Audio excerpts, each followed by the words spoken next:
이 신앙 고백 이어서 갈라디아 2장 20절 고백하고 또 함께 말씀 나누도록 하겠습니다.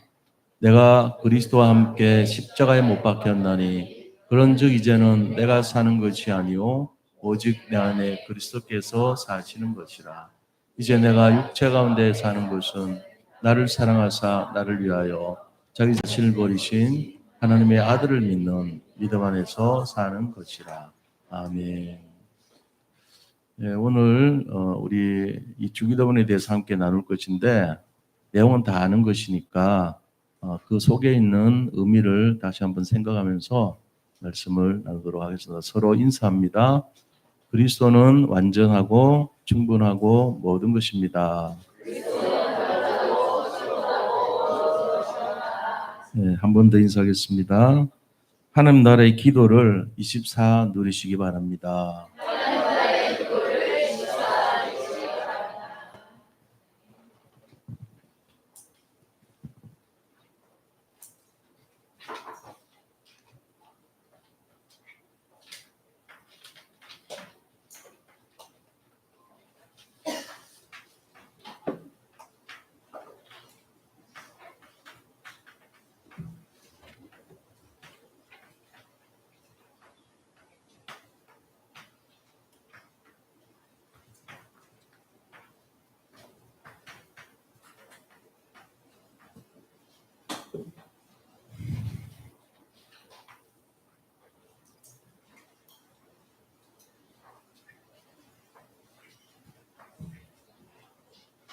우리가 이 하나님 나라의 기도 그랬잖아요. 근데 이 나라에 대한 부분 이것을 좀 생각을 해봐야 되겠죠. 여기에서 하나님의 나라라는 것이 굉장히 의미 있는데 이 나라는 하나님께서 이 세 가지 나라가 지금 존재하고 있어요. 그래서 세 가지 나라는 어떤 나라인가 우선 알아야 되겠죠. 제일 먼저 만들어진 나라가 하나님의 나라죠. 그래서 하나님 나라가 제일 먼저 창조됐어요. 이 하나님 나라는 우리 인간을 만드셨어요. 그리고 우리에게 구원을 주시고, 그 다음에 가정을 만들어 주시고, 예배를 알게 하셨고, 에덴 동산의 기쁨이라는 의미죠. 축복을 허락하셨어요. 그래서 생육하고 번성하고 충만하고 정복하고 다스리라고 하는 인간이 가져야 될 당연한 권리를 주셨죠. 그러니까 신분을 만들어 주시고 권세를 회복시켜 주신 것이 하나님 나라의 내용입니다. 이렇게 사는 것이 당연한 거예요. 이거는 당연한 축복이고 필연적으로 그렇게 살아야 되고 절대적인 하나님의 계획이에요. 그런데 여기에 인간이 문제가 생겼어요. 그래가지고 창세기 3장이라고 하는 인간의 나라, 사람의 나라가 생겼죠. 그러니까 인간의 나라라고 해야 돼요. 그거를 세상 나라라고 합니다. 자, 세상 나라는 창세기 3장에서 사단이 인간에게 속였죠. 그 속은 것 때문에 가정이 파괴돼 버리고 무너지게 되는 거예요. 그리고 예배가 소홀히 되고 하나님의 계획이 무너지면서 뭐가 들어왔어요? 인간 마음속에 흑암이 역사하고 저주가 끼고 재앙이 들어오는 결과가 나타났어요. 그래가지고 평안이 깨지고 갈등이 시작된 거예요. 고통이 시작됐죠. 염려가 시작됐습니다. 이게 인간의 나라예요. 그러니까 지금 사람들의 모습은 하나님 나라의 모습이 많을까요? 인간의 세상 나라 모습이 많을까요? 한번 생각해 보세요. 예수를 믿는 우리조차도 세상 나라에 많이 가 있어요. 이걸 잘 알아야 돼요. 왜 그러냐? 이 하나님 나라의 구성원을 가져야 될 것은 138이에요.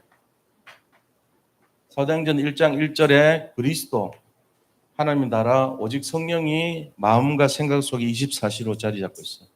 그런데 이 밑에 세상 나라 사람들은 늘 3, 6, 11, 창세기 3장의 나중심, 창세기 6장의 우상 중심, 네피림 중심, 창세기 11장의 바벨탑 중심이자 성공 중심이죠. 여기에 이제 잡혀 사는 거예요. 그러니까 모든 사람들은 하나님 나라보다는 세상 나라에 많이 속해 있다 하는 것을 알 수가 있죠. 그리고 세상 나라에서 자기가 가치가 있다고 생각하는 걸 얻으면은 굉장히 기뻐하죠. 이제 이런 모습으로 사는 거예요. 자기도 모르게. 근데 또 이것을 조장하고 이렇게 만들어가는 나라가 있어요. 그게 바로 사단의 나라라고 그래요. 이 세 번째 나라가 우리에게 고통을 주는 원인이 될 수 있죠. 사탄의 나라. 자, 이 사단의 나라가 하는 일이 주로 뭘까요?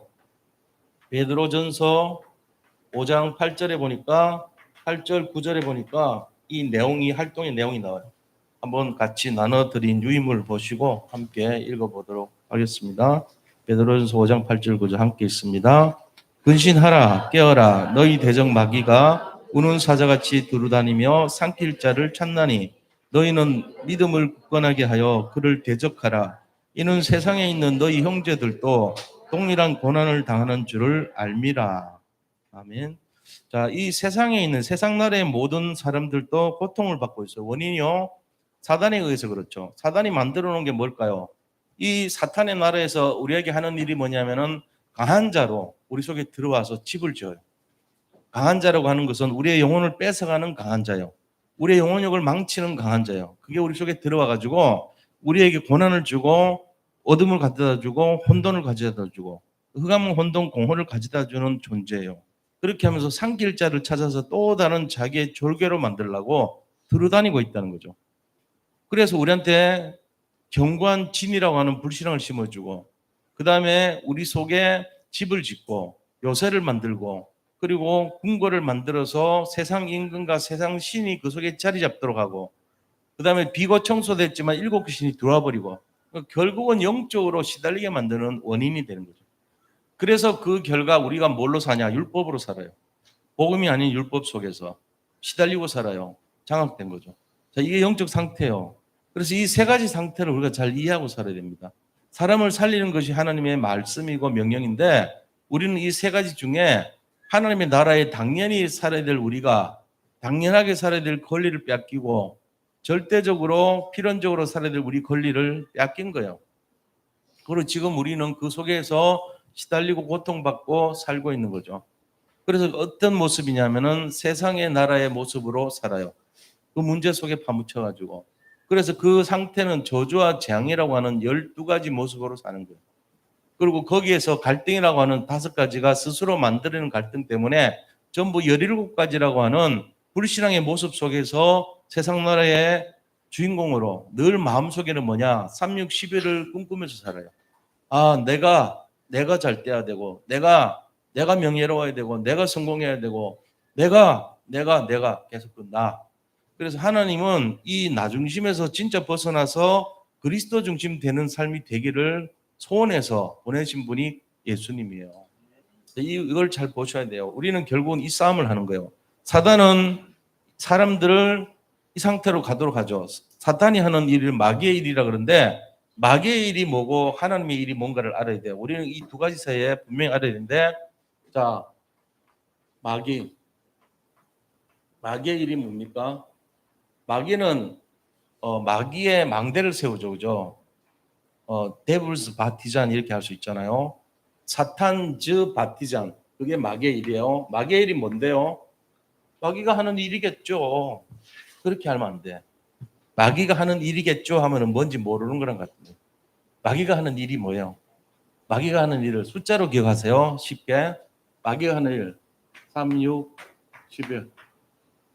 마귀가 하는 일이에요, 저게. 마귀의 일이에요. 마귀의 일이 뭐냐 그러면은 내가 모든 것의 중심, 우주의 중심이 나고 그래서 내가 성공하고 우주의 중심 되기 위해서 우상을 섬기고 내 피림을 따라가고 그 다음에 내가 이거를 성취하기 위해서 세상의 물질로 명예로 성공을 하는 것이 모든 것의 기준이 되는 것이 마귀의 일이에요. 그 한 사람이 모든 기준이 이것으로 살도록 만드는 것이 마귀의 일이에요. 마귀의 일이 뭔지 이제 탁 잡혀야 돼요. 마귀의 일은 3, 6, 11로 되게 하는 것. 그게 마귀의 일이에요. 다 여기 걸려있죠, 그럼. 그럼 전부 우리는 마귀의 일이네? 예, 그렇습니다. 죄송하게도 거기에 걸려서 살았단 말이에요. 특히 저 같은 경우 그랬어요. 근데 이게 마귀의 일인지 모르고 하나님이 원하시는 일인 줄 착각하고 살았어요. 선행상 받았지만 이게 안 돼요. 흑암이 안 꺾여요.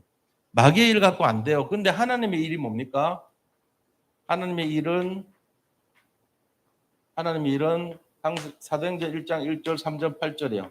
이게 뭐죠? 오직 그리스도, 오직 하나님의 나라, 오직 성령 충만한 것이 하나님의 일이 되는 거예요. 이렇게 기준을 두고 사는 것, 이게 하나님의 일이에요. 그래서 우리는 이 사이에서 사탄의 나라에 사는 일은 마귀의 일을 하는 것이고 하나님의 나라에서는 하나님의 일을 하는 것입니다. 그 중간에 세상 나라의 사람들이 끼어 있어요. 세상 사람들은 비율로 봐야 되겠죠. 저는 왼손잡이에요. 근데 100% 왼손만 쓰는 게 아니에요. 저는 밥 먹을 때는 오른쪽 쓰고요. 그림 그릴 때는 왼쪽 써요. 가위질 할 때는 왼쪽 써요. 그리고 글씨 쓸 때는 오른쪽 써요. 그러니까 한 퍼센트로 하면 7대 3이에요, 저는. 그러니까 7대 3이라고요. 70%는 집중력을 구할 때는 정교한 거 할 때는 왼쪽 써요. 그러나 정교하지 않아도 될 때는 오른쪽 써요. 근데 글씨는 맞아가면서 오른쪽 썼어요. 할 수 없이. 그거는 제가 하고 싶어 한 게 아니에요. 지금도 양쪽으로 글씨 써요. 거울 놓고 비치듯이 거울상을 쓸 수 있어요. 대한민국 하면은 거울로 쓴다니까, 거울로. 다른 사람 잘 못하더라고. 대한민국, 저는 이렇게 막 쓰거든요.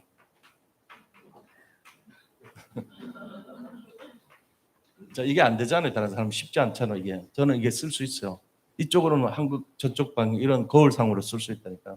그러니까 이런 식으로 양쪽으로 되어 있는 경우가 많지 한쪽만 치우치지 않아요. 우리는 하나님 나라도 기웃거리고 사탄의 나라도 시달려요. 몇 대 몇인가가 중요한 거지.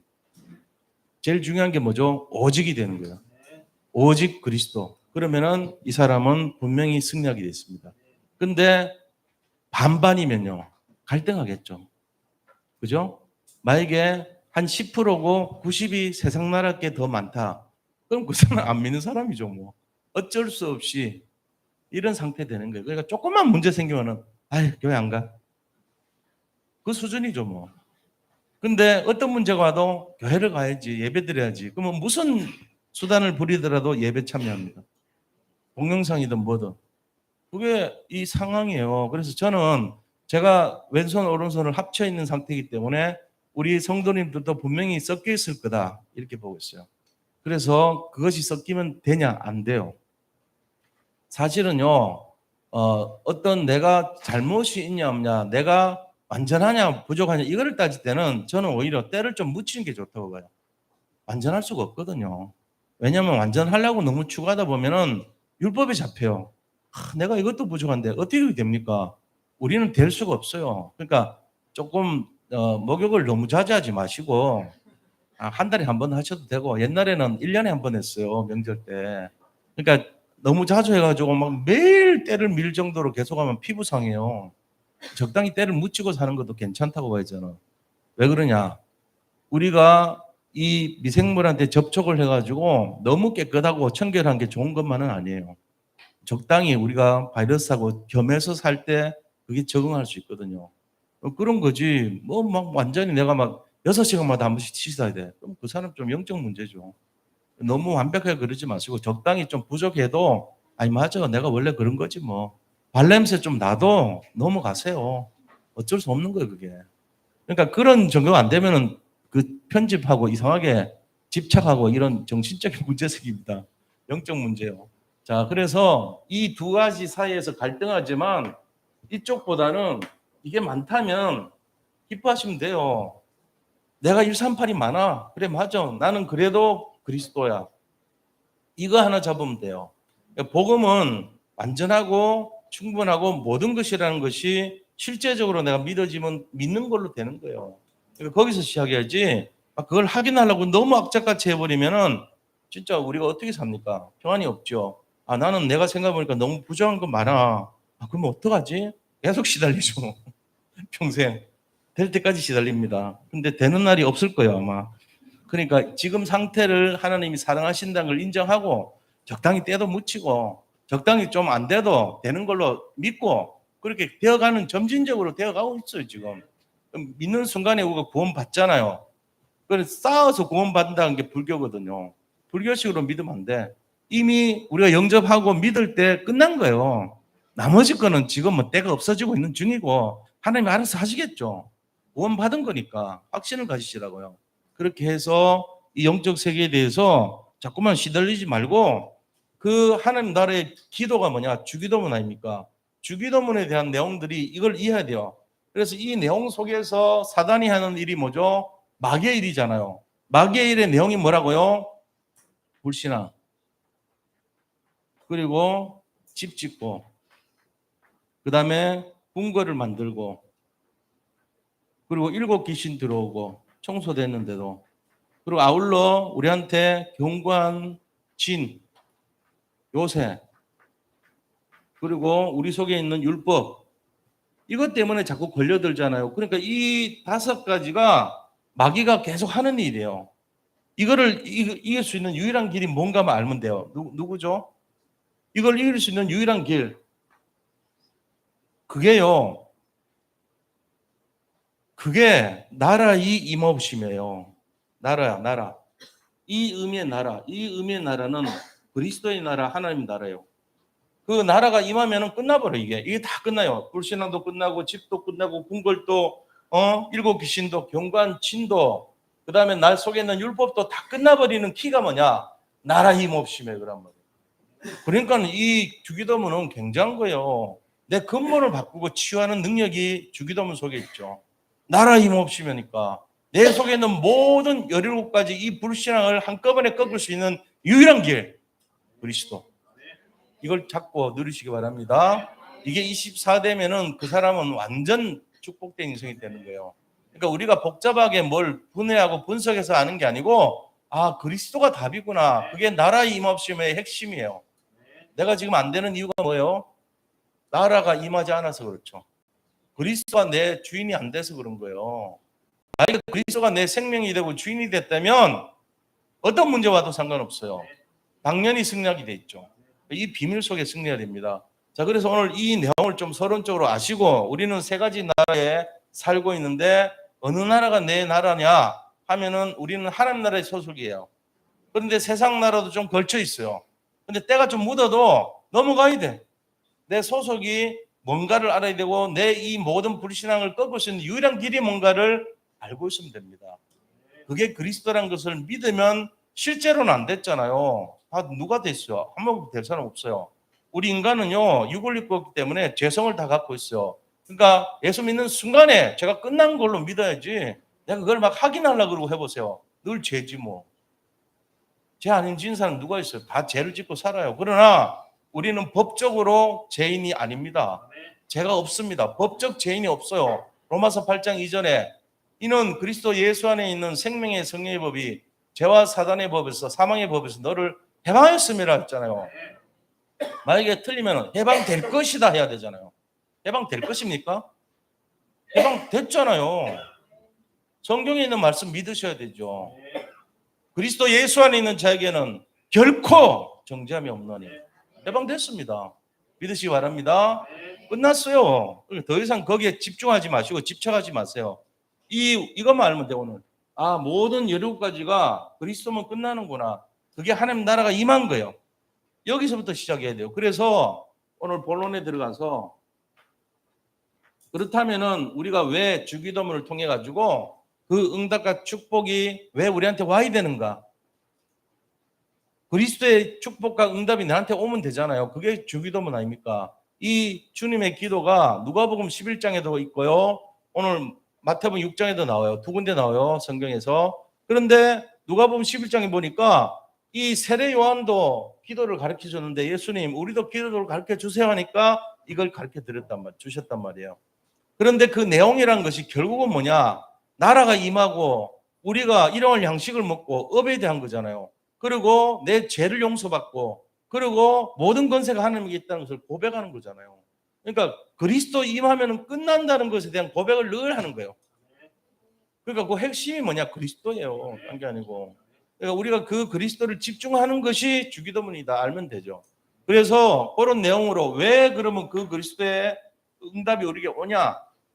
이 축복이요. 당연히 우리가 당연히 이 주기도문에 오는 축복을 누려야 될 이유, 이게 뭐냐 이거죠. 왜 이 축복을 누려야 되는가? 주님이 가르쳐준 기도에 숨어있는 이 비밀과 축복을 우리가 왜 당연하게 생각하고 누려야 되는가? 이유가 뭐죠? 제일 첫 번째는 신분이 바뀌었기 때문에 신분 문제가 해결돼서 우리는 이제 세상 나라 사람이 아니고 사단 나라 소속이 아니고 하나님 나라의 백성이 됐기 때문에 그래요. 이게 골로새서 1장에 나오죠. 골로새서 1장 13절, 14절, 베드로전서 2장 9절. 이게 우리의 바뀐 신분의 내용이고 어떻게 살아야 되는지에 대한 내용이 나와 있어요. 함께 읽어보겠습니다. 골로새서 1장 13절, 14절. 그가 우리를 흑암의 권세에서 건져내사 그의 사랑의 아들의 나라로 옮기셨으니 그 아들 안에서 우리가 속량 곧 제사함을 얻었도다. 베드로전서 2장 9절. 그러나 너희는 택하신 족속이요 왕같은 제사장들이요 거룩한 나라요 그의 소유가 된 백성이니 이는 너희를 어두운 데서 불러내어 그의 귀한 빛에 들어가게 하시니에 아름다운 덕을 선포하게 하려 하심이라. 이 신분의 문제가 해결됐단 말이에요. 하나님이 우리를 당연히 축복해야 될 이유가 뭐냐? 신분 바뀌었기 때문에. 이제는 옛날에는 저 흑암에서 시달렸던 우리가 하나님 나라로 옮겼단 말이에요. 그리고 그 옮긴 사람들이 해야 될 것이 뭡니까? 그 귀한 빛, 우리를 옮겨 하신 그 귀한 빛을 들어가게 하시니, 그 귀한 빛에 들어가게 하시니에 아름다운 덕을 선전하고 선포하게 하기 위함이래요. 전도자의 삶을 살려고 우리를 살렸다는 거죠. 이게 우리의 사명이고 우리의 신분이고 배경이에요. 그러니까 우리는 새로운 신분이 됐고 이 신분의 문제가 해결됐기 때문에 당연히 이 축복 누려야 돼요. 만약에 하나님 나라의 주기도문의 그 축복, 예언된 축복이 안 누려진다면 아직도 신분 안 바뀐 거겠죠. 저 불신자들 같이. 근데 여기 계신 분들은 단 한 분도 신분 안 바뀐 분이 없어요. 그러니까는 당연히 받아야 돼요. 이걸 믿어야 되는 거예요. 아, 그렇구나. 내가 하나님 나라 백성이 됐기 때문에 이 축복은 당연히 오게 돼 있구나. 주기도문에 예정되어 있는 그 기도대로 그대로 오는구나. 믿으셔야 된다. 자, 그러고 나서 이것이 왜 당연하게 우리가 와야 되는가? 두 번째 이유. 그것은 바로 우리의 배경이 세상 사람들 배경과 틀리기 때문에 그래요. 우리의 백그라운드가 달라졌단 말이에요. 빌립보서 3장 20절 한번 보겠습니다. 우리의 배경이 뭡니까? 그러나 우리의 시민권은 하늘에 있는지라 거기로부터 구원받은 하는 자 곧 주 예수 그리스도를 기다리노니 우리 배경이 하늘이에요. 하늘 보좌예요. 그러니까 우리는 이 배경이 세상의 어떤 배경보다도 빌립보서 3장 20절의 배경을 갖고 있기 때문에 우리는 신분이 달라졌고 권세가 회복됐고 배경이 바뀌었다는 걸 알고 계셔야 돼요. 그래서 우리는 이 주기도문 안에 있는 이 축복, 당연한 축복을 받을 자격이 있다는 거죠. 이거를 믿어야 돼요. 아, 내가 주기도문 맨날 외우는데 사도신경 외우고 주기도문 외우는데 그게 내 축복을 고백하는 거구나. 나는 당연히 받아야 되는구나. 이걸 깨달으셔야 돼요. 안 그러면 나오는 게 뭐죠? 맨날 근심, 걱정, 염려 나오겠죠.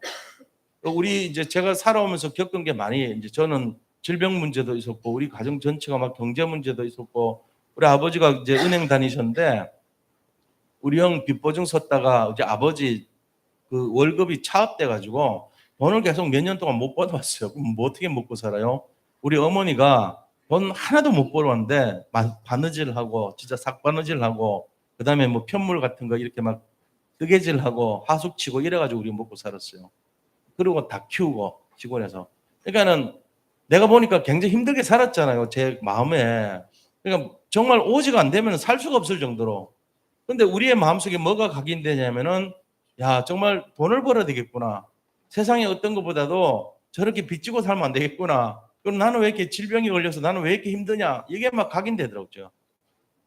그런데 그거를 이제 어쨌건 그 사건 통해 가지고 제가 딛고 일어선 결과가 뭐냐. 사단의 나라에서 하나님의 나라로 옮기는 디딤돌이 됐어요. 그게. 저는 나름대로 고생이고 어려움이라 생각했는데 오히려 지금 보니까 축복의 기회였고 그게 발판이 됐고 징검다리 역할을 해서 지금 목사까지 온 거예요. 그거 없었으면 저는 편안하게 먹고 사는 걸로 살았겠죠. 그런데 하나님의 이 축복 속에서 그게 오히려 징검다리 역할을 했다니까요. 그러니까 오히려 기쁨이에요. 예를 들어 제가 요즘 뭐 어디에 그 사이트에 제 설교가 가끔씩 올라가가지고 누가 막 뭐 얘기를 한대요. 저는 어떤 마음 드냐면은 그래 나는 원래 그래 남들이 하는 게 아니고 사단이 나를 늘 공격했었어. 사단의 날에서 나를 가만두지 않았다니까. 그래서 그렇게 살아온 난데 뭐 일관성 있잖아. 오히려 더 높아지더라고 나중에 보니까. 상관없어요. 배경. 당연히 이제 앞으로 축복 받을 겁니다. 그 다음에 세 번째는요. 자, 우리를 하나님이 창조하셨잖아요. 창조하시고 나서 하나님이 우리한테 맡겨버렸어요. 아예. 제일 무서운 거 이게. 예를 들어 우리 이제 새로 한 부서를 우리 권영원 목사님이 맡잖아요. 이제 맡았어요.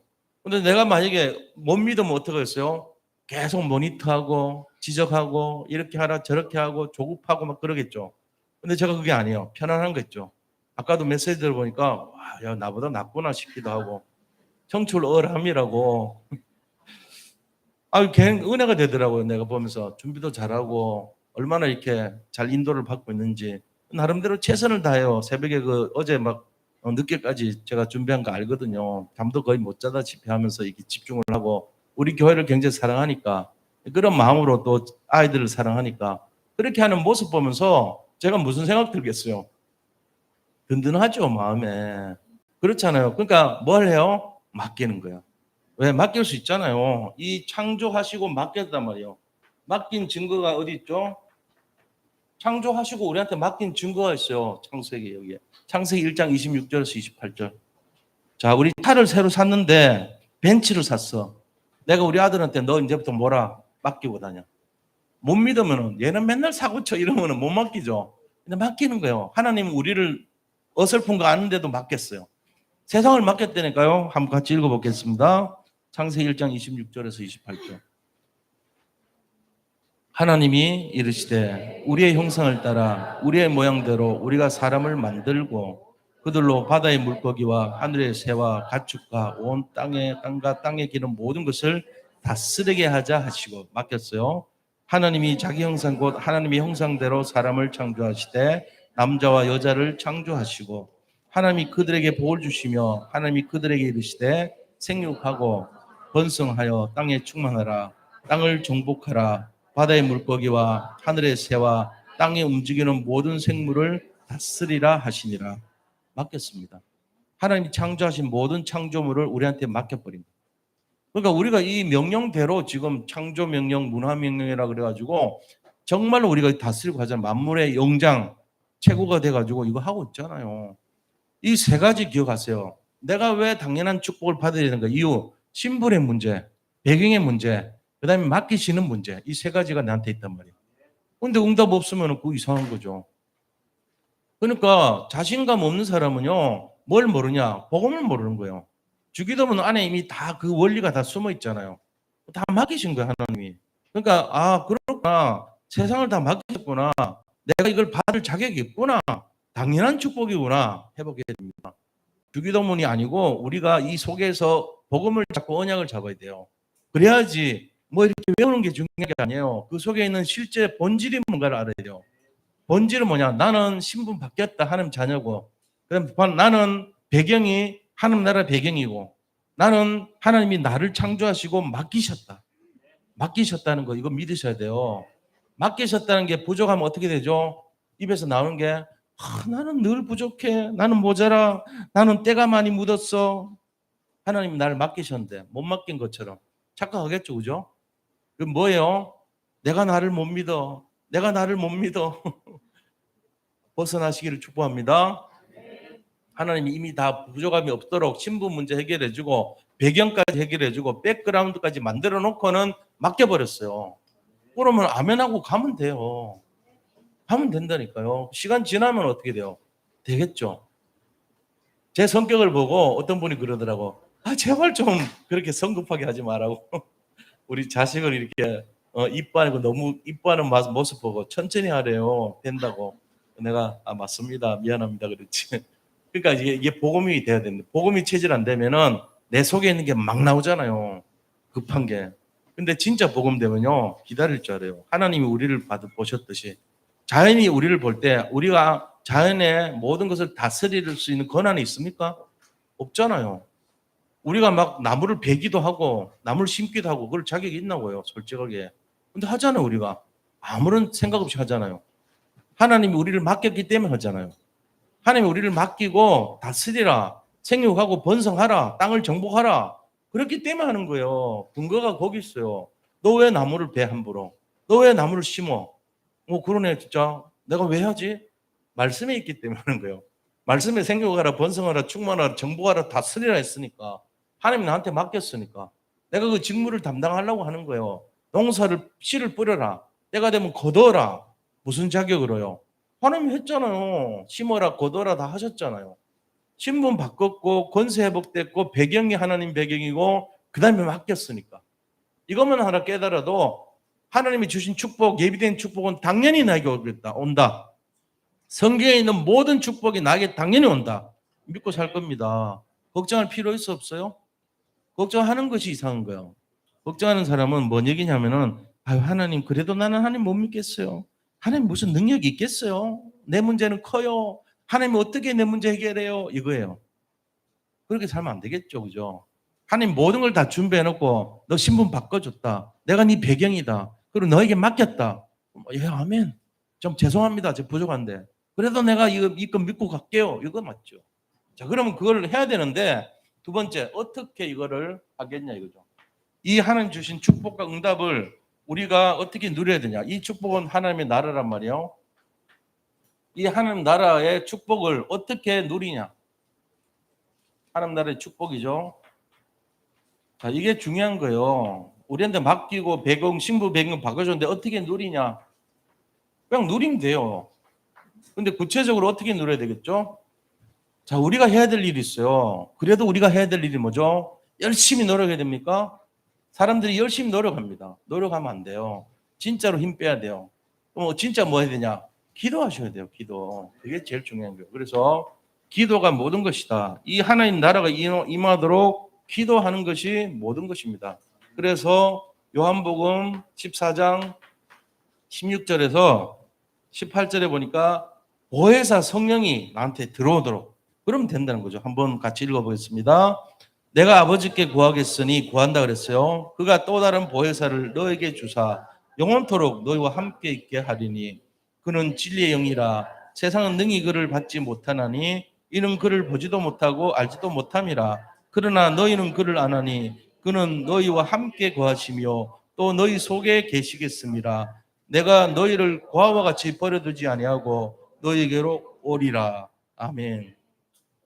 한번 생각해 보자고요.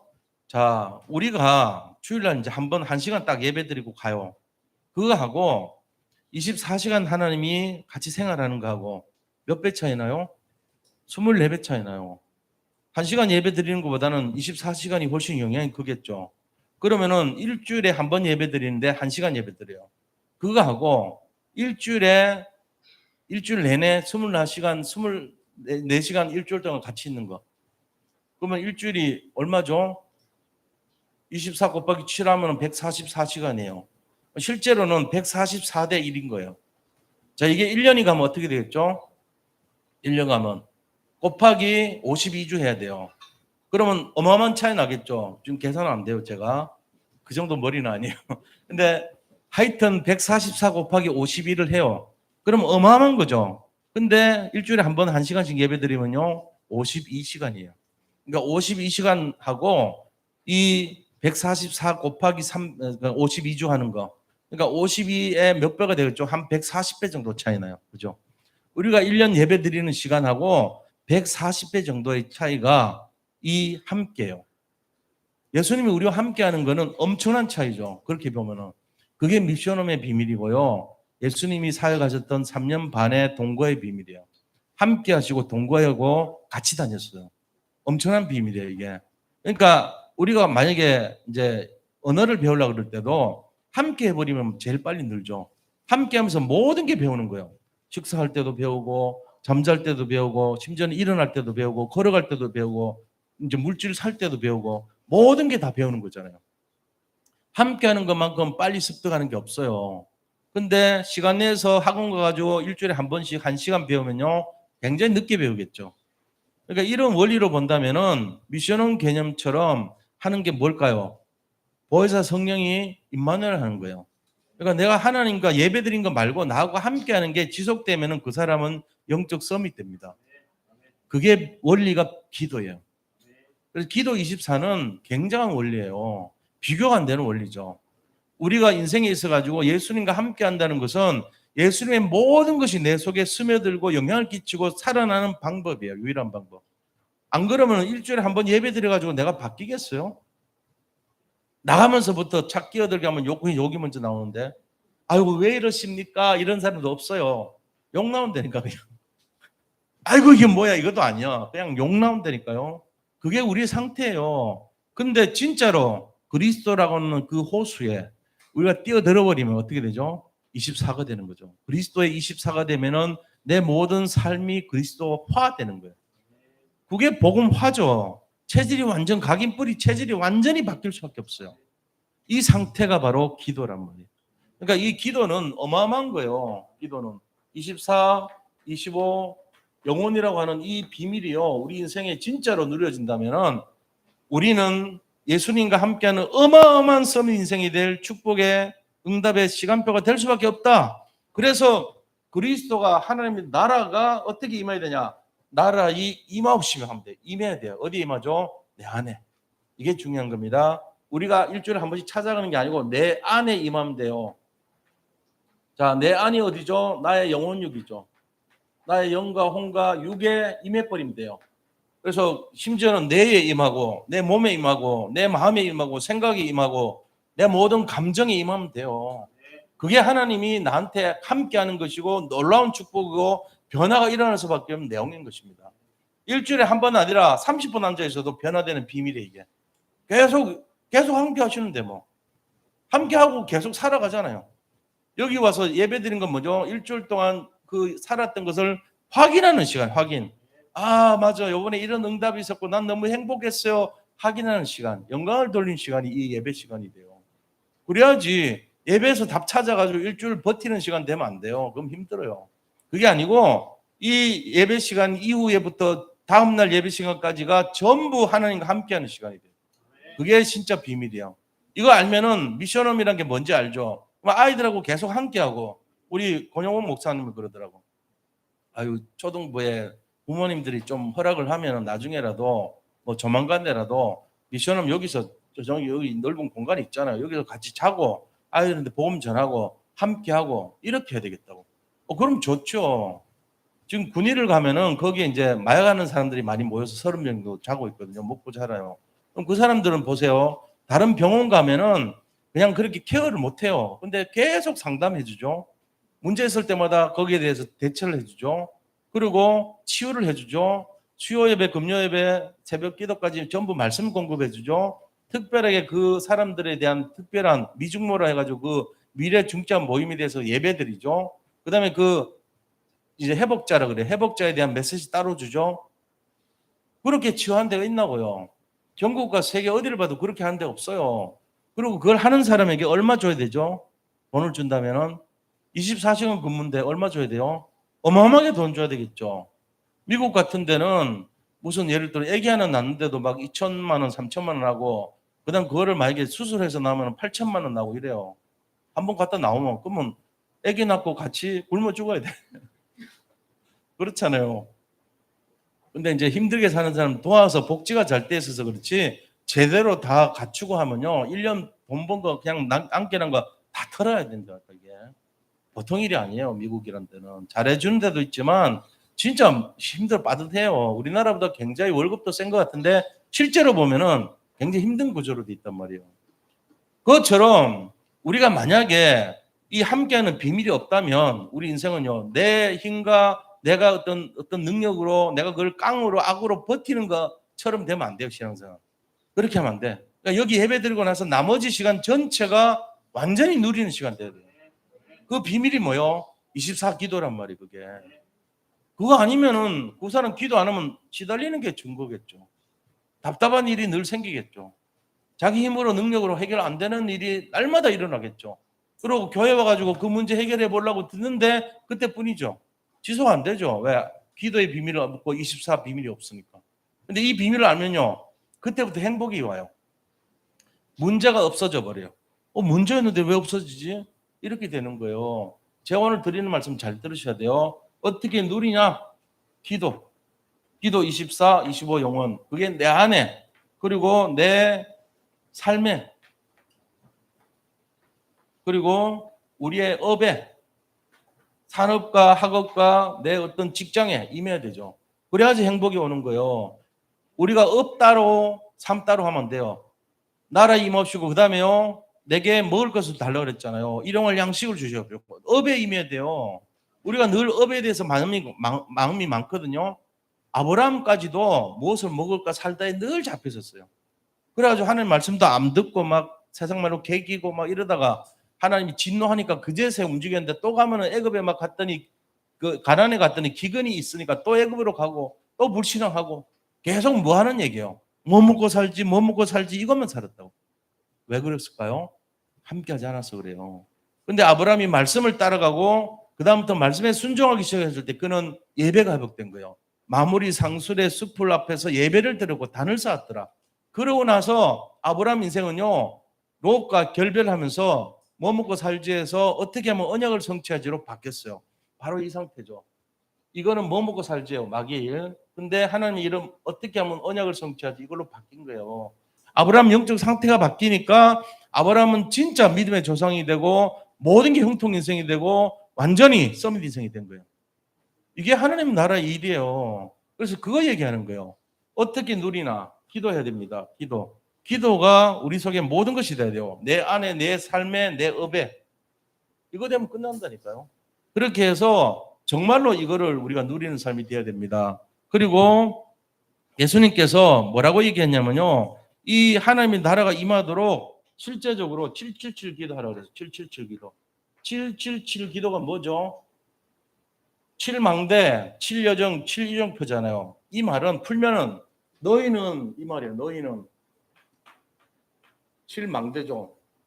가서 7여정이죠. 그 다음에 제자 삼으라. 7이정표예요. 너희는이라는 말은 결국은 뭔 말입니까? 이 7망대라고 하는 그 내용은요. 결국은 우리에게 전문성을 말해요. 전문성. 복음의 전문성. 누구를 만나도 복음을 전할 수 있는 너희는 이 말이죠. 그리고 138로 결론 난 너희는 이 말이에요. 361에서 138이 된 너희는, 그게 너희는이요. 가서 어디로요? 현장성. 그래서 제가 이번에 이제 내일부터 필리핀 갑니다. 그리고 9월 15일부터 20일까지 일본 갑니다. 현장성이잖아요. 가서 뭐 하라고요? 제자를 삼으라 그랬어요. 이게 바로 시스템이에요. 지속할 시스템. 이번에도 일본 가면 하마마츠에 새로 전도학교 열려요. 우리가 4번째잖아요. 국내에서 11번째 열렸어요. 장성도 목사님 교회까지 열려서 11번째요. 일본에 우리 하마마츠에 거기에 이번에 가면 새로 열립니다. 그래서 월요일부터 금요일까지 제가 일본에 있어요. 15일부터 20일까지. 이것 때문에 하는 거예요. 이것 때문에. 너희는 가서 제자 삼으라. 이것 때문에. 그러니까 같이 이제 가는 거예요. 거기에. 그래서 이 내용 속에서 777 기도를 하는 거죠. 전문성, 현장성, 시스템의 300%, 전문성 100%, 현장성 100%, 시스템 100%에서 300%. 이거를 누리는 기도를 하라는 거예요. 기도를 진짜로 하면요. 사실은 모든 것이 회복됩니다. 치유부터 사명부터 모든 것이 회복되게 돼 있어요. 그래서 우리는 이 속에서 뭐 해야 되냐? 집중의 시간을 가져야 됩니다. 이걸 위해서 집중의 시간. 집중의 시간이라고 하는 것은 서밋 타임이죠. 내 인생이 정말로 24 될 수 있도록 서밋 타임을 가지는 거예요. 아침에 일어나서 5분이라도 서밋 타임 가지고 낮에 모든 것을 보면서 기도하고 밤에 말씀을 통해 가지고 응답받는 기도를 이뤄내는 이 삶 집중의 시간표를 가지라는 거예요. 그렇게 해서 우리가 실제적으로 삶 집중의 또 다른 의미가 뭐죠? 제한된 집중, 선택된 집중, 그 다음에 원리스 집중을 이루는 거잖아요. 제한된 집중을 통해서 저는 이제 과거에 보니까 우리 가정에 살아오면서 하나님 우리를 제한시켰어요. 어떤 제한을 시켰냐? 저 같은 경우 보면은 이제 여러 가지 질병이 있었잖아요. 질병, 혼자 이제 질병이 있죠. 그 다음에 또 저한테 가정적으로 보면 경제 문제가 왔거든요. 다 비슷해요. 사실은 질병 경제 없는 사람 어디 있습니까? 정도가 세고 강도가 좀 셀 뿐이지 있단 말이에요. 있었단 말이에요. 그러고는 우리 가정 전체가 거기에 포함이 돼버리니까 능력의 문제가 무능의 문제가 생기더라고요. 이거에 딱 걸리니까요. 진짜 너무 힘들었어요. 제한을 시켰단 말이에요. 근데 그 제한된 집중 속에서 하나님은 선택된 집중을 통해 가지고 복음을 만나게 하셨어요. 그 굉장히 이게 복음이 저한테는 가치가 있었어요. 그래가지고 제가 이제 한 것이 내비게이터 훈련을 2년 동안 이제 받는 교회 다녔는데 거기 하면서 받은 것 토대로 해서 큐티라는 걸 시작했어요. 그리고 큐티를 해서 집사람도 그 운동을 하고 저도 운동을 하면서 양육하는 것을 이제 했죠. 그래서 그 양육된 사람들을 우리 집에 모아서 새벽에 기도를 했다는 거예요. 그래서 선택된 집중이 저의. 아 그래 우리가 새벽에 기도하자. 그때 소리 집사 때 그랬어요. 그래가지고 한 7명 정도가 모여서 새벽마다 기도하고 출근하고 이랬거든요. 근데 이제 임형기 선교사님 요번에 하마마째 가면 그 선교사님 있는 지역이에요. 그분이 일본 가면서 남은 7명이 저한테 같이 합쳐진 거예요. 14명 됐죠. 우리 집이 좁아요. 좁으니까 14명 수용하기가 힘들어서 새벽에. 그래서 주일날 저녁에 모인 걸 시작한 거예요. 미션홈으로. 그래서 거기부터 시작해가지고 지교회가 되고 지교회 단까지 되고 확산이 된 거예요. 그 현장 속에서 선택된 집중을 하니까 하나님이 지속할 시스템인 원리스 집중에 응답을 주더라고요. 삶 집중이잖아요, 이게. 그러니까 평범한 삶 속에서 제가 직장생활 하면서 그게 열렸다니까요. 근데 또 이제 새가족부를 맡으니까 개봉동이라는 데 서울에 있잖아요. 거기서 또 똑같이 일어났어요. 개봉동에도 역시 마찬가지가 돼가지고 지교회 당까지 세워졌죠. 그 다음에 부천 소사로 갔는데 거기서 똑같이 2명인데 그 김하성이라는 그 야구선수 있잖아요. 김하성 야구선수의 아버지 어머니가 다 와서 말씀 듣고 양육받았거든요. 거기. 그래가지고 그 집이 전도 집안이에요. 그냥 전도 가서 하고 그 김하성 할머니가 전도사였거든요. 옛날에 다른 어떤 교회에. 그러니까 그런 식으로 해가지고 거기도 나중에 이제 양육이 돼가지고 이렇게 교회가 세워졌거든요. 이게 집중의 시간표였어요. 응답 오더라니까요. 그러니까 이게 우리가 기도란 것이 얼마나 엄청난 건가. 어떻게 우리가 이 하나님 나라의 비밀을 누리냐. 주기도문의 축복을 어떻게 누리냐. 기도하는 거예요. 그 다음에 우리가 실제적으로 이런 걸 알았다면은 이제 뭐 해야 됩니까? 세 번째는 세 번째 응답이 뭔가 알아야 되죠. 응답. 실제적으로 주기도문뿐만 아니라 우리가 기도 24를 하게 되면 어떤 응답이 오는 거예요. 이 응답은 아까 처음에 다 말씀드렸어요. 뭐냐 숫자로 말해볼게요. 마귀의 일에서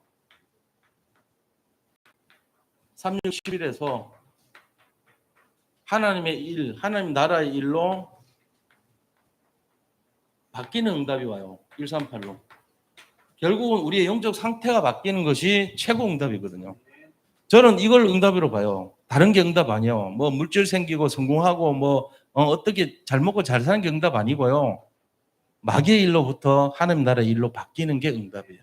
이게 시작이거든요. 진짜 응답은 여기서부터 시작돼요. 그러니까 나, 우상, 성공 여기서부터 오직 그리스도, 하나님 나라, 오직 성령 이걸로 바뀌는 상태가 진짜 응답이에요. 우리가 기도를 하면 이 응답하거든요. 어떤 문제가 오더라도 이거 오면 끝나잖아요. 그래서 이 응답 속에 첫째가 뭐죠? 이 응답 속에 첫 번째가 삶 집중이라고 합니다. 삶 집중. 아침과 낮과 밤에 계속 기도하는 거죠. 그러면은 그 결과 삶 세팅 응답이죠. 삶 세팅이 뭐죠? 우리 자신이 답 주는 사람이 돼요. 우리가 빛을 발하니까 답을 얻으러 와요. 사람들이 우리한테 상담하러 오고 문제를 해결하려고 서로 이렇게 친하게 지내고 뭔가 답을 구하고 그걸 플랫폼이라 하거든요. 우리가 플랫폼 역할을 하는 거예요. 우리가 우물이 되는 거예요. 그래서 물 들어오는 사람들이 계속 모여.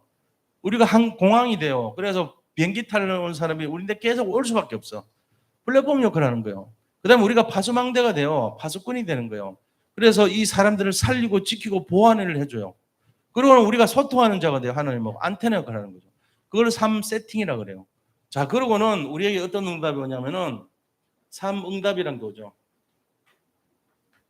삶 응답이 뭡니까? 문제가 오는데 문제를 안 보이고 그 속에 답이 보여요. 그리고 갈등이 오는데 갈등으로 안 보이고 갱신의 기회로 봐요. 그 다음에 위기가 오는데 위기로 안 보고 오히려 위험한 기회, 축복으로 보는 거예요. 이 눈이 바뀌는 거예요. 이게 진짜 응답이죠. 우리의 응답은 바로 우리가 마귀의 일로부터 하나님의 나라의 일로 바뀐다 이거죠. 그 결과 삶 집중, 삶 세팅, 삶 응답의 주인공이 되는 거예요. 우리가 여기에 증인이 되는 거예요. 증인, 실제적인. 저는 증인이에요. 우리 가정에서부터 지금 우리가 나왔고 또 이 언약이 우리 아들한테도 연결되고 그 자녀, 손자한테도 손녀한테도 이 복음 안에서 살 수 있도록 연결되는 게 저는 증인이라고 봐요. 근데 과거에 그것은 두 번 다시 가지 않을 정도로 치를 정도로 좀 힘들었어요, 사실. 근데 오히려 그게 힘들었지만 감사한 거예요. 왜냐하면 그거 아니고서는 우리를 빠져나오게 할 수가 없어요. 근데 우리 모든 가족이 다 빠져나왔거든요. 진짜로. 이거는 뭐 설명할 수 없을 정도로 한 사람 한 사람마다 기가 막힐 정도로 내가 우리 자녀한테도 그 얘기 다 못했어요, 사실은. 아마 처음 들은 분들 얘기 많을 거예요. 깜짝 놀라고 그럴 거예요, 속으로. 아, 아빠가 그렇게 살았어, 이러고. 왜? 이번에 그 전도학교 의왕 가서 내가 적나라하게 얘기했거든요, 사실은. 그거 처음 들어봤을 거라고. 아빠가 그래 살았구나. 충격했을 거야, 아마. 그만큼 흑암은요, 우리를 죽이려고 작정하고 달려들었었거든요. 우리가 그 속에서 제가 조그만한 지금 증인이에요. 조그만한 증거거리가 된 거예요. 그러니까 이거를 진짜로 잡으세요. 자, 그럼 우리는 이 상황 속에서 어떤 결론을 가지고 살아야 될까요? 이게 중요하잖아요. 우리가 살아야 될 결론이 중요하잖아요. 결론. 자, 결론. 우리가 서론에서는 하나님 나라의 가장 중요한 키가 그리스도. 그 그리스도가 임하면은 우리 속에 모든 실패의 원인이 끝난다 이거잖아요. 그리고 그 과정을 어떻게 하냐는 것은 그 과정은 기도밖에 없다 이거잖아요. 그럼 결론은 응답은 뭐였죠? 우리가 상태가 바뀐다는 거잖아요. 영적 상태가 뭘로요? 마귀의 일에서 하나님 자녀의 일로 바뀌는 거예요. 그러면 결론은 뭐냐? 결론은 첫 번째 근원적인 힘을 회복해야 돼요. 근원적인 힘. 이 모든 주기도문이라고 하는 거지만 사실 24기도 아닙니까? 이 근원적 힘을 이 속에서 힘과 길을 찾아야 돼요. 힘을 회복하고 길을 찾는 거예요. 이 속에. 이게 가장 중요한 거예요. 우리가 왜 기도합니까? 이거 하려고 하잖아요. 근본적인 힘을 회복하라. 두 번째는 뭐 해야 됩니까? 고난과 문제 속에서도, 고난과 문제 없는 사람 없습니다. 근데 이 고난과 문제 속에서도 하나님께서 우리에게 주시려고 하는 삶을 누리는 삶이 돼야 돼요. 하나님이 주시는 삶. 이게 뭘까요?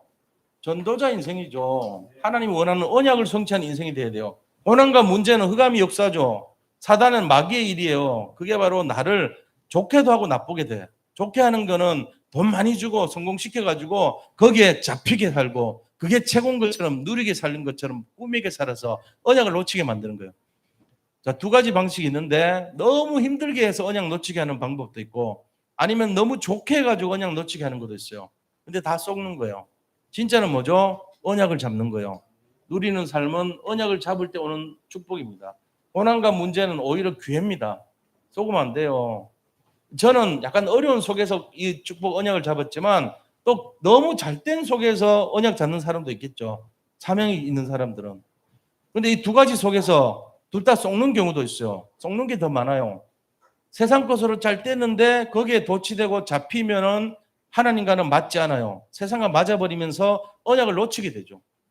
또 너무 힘들어서 언약을 놓치고 포기하고 뭐 자살하고 막 이렇게 될 수도 있잖아요. 그러니까 두 가지를 잘 보셔야 돼요. 아, 이게 하나님으로 온 축복이냐, 사단의 일이냐, 마귀의 일이냐 잘 보고 어떻게 하든지 간에 언약을 놓치게 하려는 거구나 깨달으면 그 속에서 언약을 딱 잡으면 돼요. 이게 목적이고 우리의 삶의 이유입니다. 그러면은 우리가 어떻게 살아야 되냐? 세 번째는 하나님 나라에 쓰임받는 일꾼이 돼요. 쓰임받는 자가 돼야 돼요. 하나님 나라에 쓰임받는 자, 그 삶, 이게 우리가 결론입니다. 세계복음화는 증인이죠, 사실은. 그래서 하나님이 기뻐하시는 인생, 축복받은 인생, 본질 회복해야 돼, 본질. 그래서 이걸 놓치면은 다 속아요. 껍데기 속고, 현실에 속고, 사건 문제 속고, 전부 속아버려. 너무 좋은 것도 좋은 게 아니에요, 사실. 요셉이 국무총리 된 것이 응답입니까? 응답이라고 생각하는 사람은 속은 거예요. 응답 아닙니다. 요셉이 국무총리 된 것은 총리 된 걸로 요셉은 잘 먹고 잘 살지 모르지만 그게 응답이 아니고 요셉이 총리가 돼가지고 그 총리된 내용 속에서 하나님의 복음이 하나님의 능력이 전파되는 것이 응답이에요. 요셉이 중요한 게 아니고 하나님의 역사가 진행되는 것이 응답이라니까요. 요셉이 굳이 총리 안 돼도 상관없어요. 요셉이 감옥에 있으면서도 그 일이 일어난다면 그게 응답이에요. 그렇잖아요. 우리는 요셉이 왕따 당하고 팔려간 게 응답인 걸 지금 알아야 돼요. 감옥에 있는 것이 응답인 걸 알아야 된다고요. 근데 총리된 것만 응답이야. 그럼 썩은 거예요, 그게. 다 응답이에요, 사실은. 요셉은 처음부터 끝까지가 다 응답이었어요. 이 눈이 열려야 됩니다. 안 그러면 사단이 깔아놓은 그 모든 함정에 우리는 쏟게 돼 있어요. 그게 정답이 아니거든. 껍데기거든요. 근데 진짜는 속에 숨어 있는 거란 말이에요. 거기서 진짜 복음을 발견하고 진리를 발견할 때 참된 응답을 누리게 되는 거예요. 주기도문이 다가 아니고 그 속에 숨어 있는 진정한 본질, 그게 바로 복음이고 하나님의 능력이고 하나님의 우리를 향한 뜻이고, 이게 숨어 있는 거예요. 그거 찾으셔야 돼요. 오늘 이 말씀이 제가 전달하는 것이 부족할 수도 있어요. 그러나 이 속에 제가 전하고 싶은 중심은 제가 전달하고 싶은 마음을 잡으시기 바랍니다. 그렇게 해서 복음 정신으로, 세계 복음화 정신으로 정말로 모든 것을 살릴 수 있는 축복의 증인 되시기를 축원드립니다. 자, 이것이 나의 응답이 되고 우리의 응답이 되도록 합심해서 함께 기도하겠습니다. 하나님 감사합니다. 복음은 완전하고 충분하고 모든 것이라 했습니다. 우리가 본질을 회복하기를 원합니다. 하나님이 쓰시는 일꾼이 되기를 원합니다. 하나님께서 원하시는 삶을 살기를 원합니다. 그래서 언약을 회복하고 본질을 회복하고 세계복음의 증인으로 당당히 승리하게 하여 주시옵소서. 살아계신 주 예수 그리스도 이름으로 기도드립니다. 아멘.